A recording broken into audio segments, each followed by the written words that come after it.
Dr. AMC? I am engineer, MBA as well as PhD in technology management. As far as technology management is concerned, in India, very few people, I believe not more than 5 as on date. I am one of them.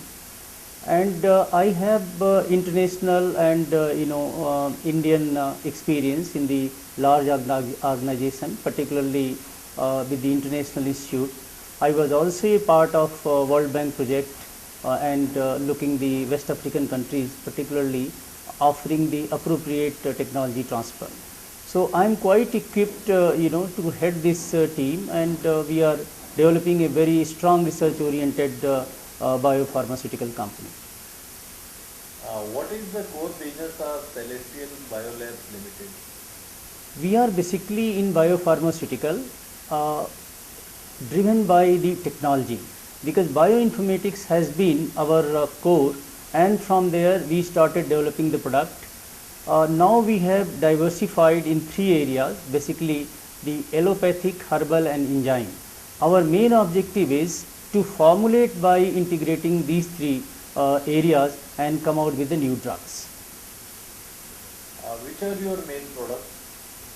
We are basically now working in many areas, like we have a cardiovascular product, we have a arthritis product, we have in the area of gynec many product, but our main research oriented product is it is basically, it is called vitiligo.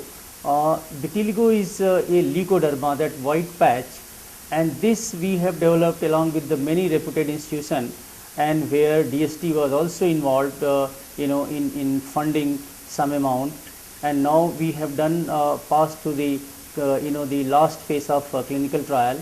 In the meantime, very shortly we are going to launch this product as a cosmetic. For that we have already applied for getting the permission, and probably in 2-3 months time we will be able to launch it, and then further we will take and convert these into drugs. And the basic advantage of this molecule is that from one molecule almost six products will be coming. First will be the vitiligo, then anti-wrinkling and accelerated wound healing, tanning and psoriasis. Because vitiligo and psoriasis will play a very important role, because a lot of people worldwide affected with this disease.